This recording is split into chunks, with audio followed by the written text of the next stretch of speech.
To the table the Right Honourable Dame Shipley, who is here to provide us a presentation on the submission.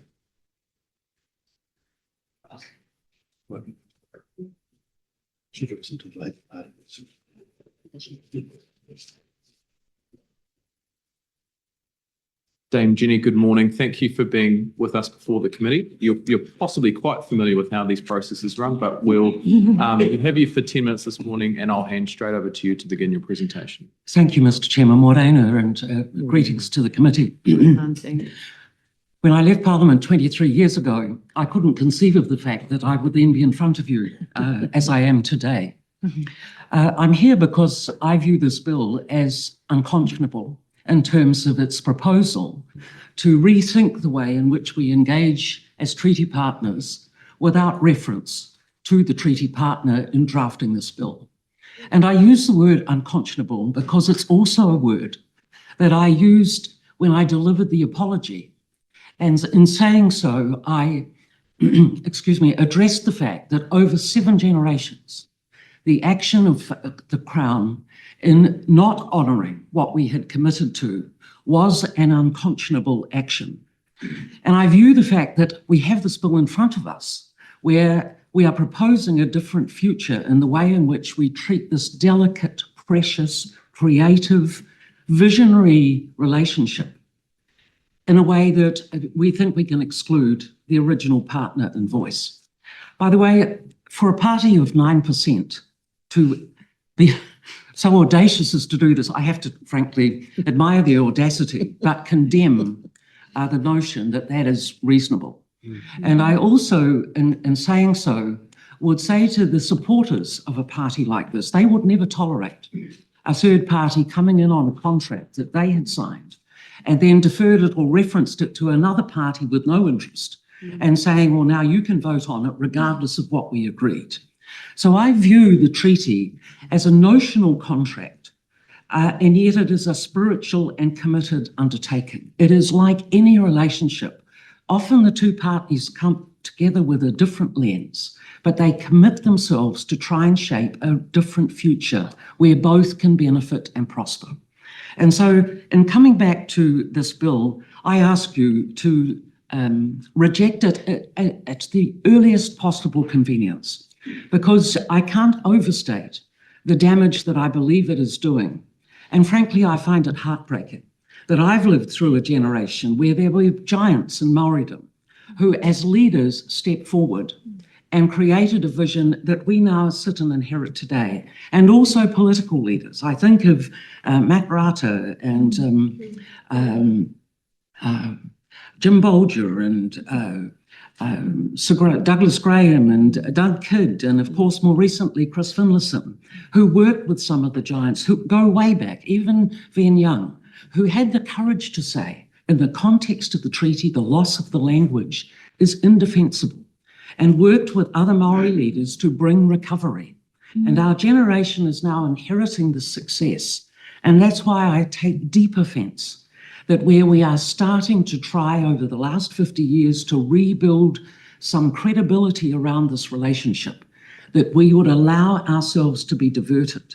And the degree of depth and anguish and division, not only amongst Maori, and I'm very conscious that my colleagues from Ngāpuhi are behind me, and my dear friend Miri, who I walk with together as we try and think our way forward in what the future looks like, as we learn from the past and let it inform the future. But as the treaty foresaw, this was a creative relationship.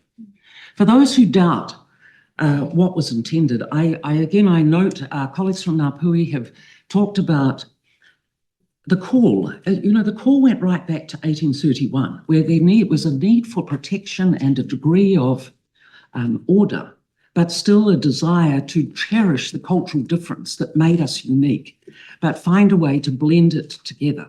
That went through the 1830s. And of course, it's a must read to go and read what Normanby said to Hobson. Normanby's letter to Hobson is in fact the essence of the principles of the Treaty of Waitangi. And if you read it, you will see Article 1, Article 2, and Article 3 reflected in it. He then said to Hobson, go and begin the process. Hobson showed up in Kororareka, where I live. I feel the pulse of this conversation daily. He then said the 3 principles would advance, and in 8 days took those principles into the formation of a treaty. The treaty was debated on the 5th, and Maori wrestled with this, whether or not it was in their interest or otherwise. And so we have an agreement that is shaped in many respects where we are today. But I want to also put, as I referred to in my submission, be careful. So please discharge this bill. But also as we look forward, there are 2 things that I ask. And our thinking about what the principles were, I don't view them as an intense legal framework. In fact, it's interesting and important to note that over the 185 years young that we are together, we have not sought to codify the principles of the treaty. Even Sir Geoffrey Palmer avoided codifying the principles of the treaty, and I think there's good cause not to do that, because the trusted relationship rests in leadership, not law. And in my opinion, if we codify the law or the principles into law, we hand it to the bureaucrats and to the judiciary. And we take the initiative away from leaders like my young friend here, the next generation of Maori leaders who are going to balance guardianship with stewardship, working with us all together as we shape a future worthy of the promise that the treaty foresaw. And so I simply conclude my comments. Great nations don't break their promises. I think that the promise of the treaty was profound, and it doesn't need some, second-hand car salesman to try and divert us into some notion that frankly is not worthy of the promise of the treaty. And I don't say that reference in person to the promoter, but rather how I view trivializing the importance and the intensity of this relationship. For me, a shared society where it's safe for difference, we cherish the undertakings that were there, we understand culture and heritage as we build a future together, are precious beyond belief. And look around the world, there are not nations who are gifted a treaty such as we have. I think the question is whether this Parliament is capable of seeing this bill off, but encouraging people into a space where we bring this conversation back together, where we can value and respect difference. This Parliament is already a manifestation of Article 1. It is one of the most diverse parliaments in the world. Maori are more represented than the numbers, and that's a success of the treaty. No political party thinks it's electable unless it has Maori and Pākehā as candidates, and that's a success. It's not in the law. We are living the treaty. People are seeing themselves in the context of the treaty. And my challenge to myself and all of us as we look ahead is to ask, are we participants in the treaty or observers? This bill, to me, pushes us back and uses abstract language like universal humanity. Be careful of the mischief of people who use these phrases, because usually it excludes culture and diversity. And I don't believe, I value the difference that I can bring to a conversation alongside my male peers. God, I fought for that over the 20 years that I was observing and then being part of the Parliament. So I ask you, take care. But also as political parties, as leaders of Maori, let's come back to the table, not get locked in our silos where it's an echo chamber and we are not fulfilling the promise that the treaty offers us and shaping a future that is worthy of the treaty itself. Thank you. Thank you, Dame Jenny. What we'll do is we've got some time for questions, some very quick questions. I'll take one from each side of the table. I'll go Mark Cameron and then Duncan Webb. Always a pleasure, Dame Jenny, to have you here. You heard Mr. Franks earlier on in his remarks. How do you reconcile the remarks that he made about expansive interpretation in the courts? And do you think that's happening in New Zealand with our courts over the journey of the inception of the treaty and where it sits today? Thinking of things like resource management law and natural assets.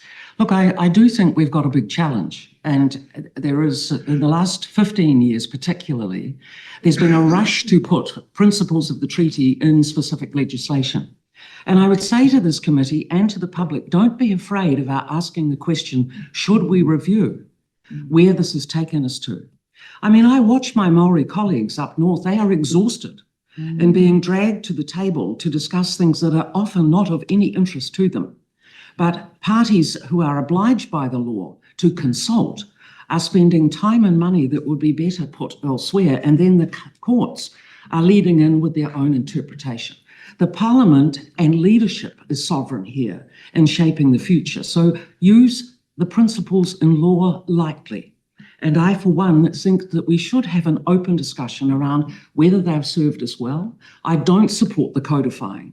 Generally speaking, I've seen leadership get us further more quickly, where Maori have come and discussed and formulated a view to a point of consensus and then agreed how the law should capture that, as opposed to the law being designed that forces us to then respond to the law and leave it to the judiciary to decide. So I do believe there's overreach of the judiciary, but it is in the hands of leaders, Maori and Pākehā, to guide the government and the Parliament so we get what we wish for, rather than inherit something that is sort of like a politically correct bureaucracy. And we do have a moment here where we can take a breath and take the time to think this through. Thanks, Jeannie. We are a little over, so I will go to Duncan's question. Just to thank you for that. I liked almost all of your written submission as well.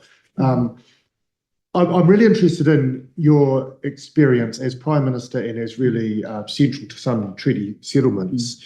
There's been discussion around the right of a democratically elected government to do whatever it wants. Sure. And some of the comments you've just made bring a much softer and more nuanced approach to that. And I'd really like you to talk about what you see as the constraints on the behaviour of what a good government or a good parliament should do in this context in particular. You know, I was a young South Island Member of Parliament when I arrived here, and my knowledge of the treaty was about this thin. So we're all on a learning journey.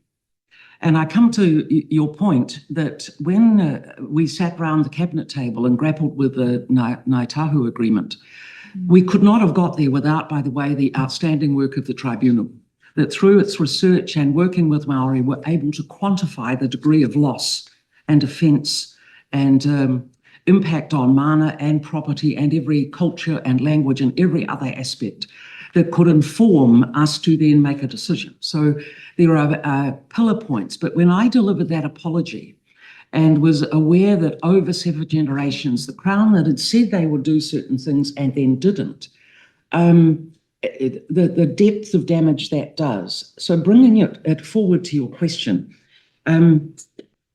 you know, we have to avoid that repetition. It's not an easy question for me to answer for you, but what I've learnt is that you know, at that point where you are coming to a point of reconciliation, it is much more about the meeting of minds, not agreeing on everything, but the generosity of Maori of accepting less than 1% of the today value of the offence is extraordinary. People need to know that Maori time and again come back to the table trying to bring the treaty to life. And I, for one, try to stand in the middle, learning as I go, to give voice to both Pākehā and Maori, to understand the value that brings. So yes, the law needs to be clear. Yes, Parliament from time to time needs to stamp its authority, but Parliament usually follows. It doesn't lead. And when it leads, as it did when it was causing the offence that was I effectively had to settle in relation to Ngāi Tahu, when you get to that point, you realise that you might think you've got the authority, but if you move outside the scope of the treaty, you then finish up having to, again, go back and apologise for not being adequate in the undertakings. The nation we can be relies on people and leadership. The Parliament, if it does overreach itself, will find itself in the position I was, where it will be apologising for generations past in order to try and regain its footing and move forward. So tread carefully. You do have the authority, but make sure you've built the consensus as you exercise the authority, rather than the arrogance of imposing an authority only to then have to review the relationship, which is where our strength of a nation lies, and the creativity and possibility and promise ahead exists for my grandchildren and people ahead of us. So tread carefully, but lead with clarity. Thank you. Thank you. Jenny. We appreciate your time this morning.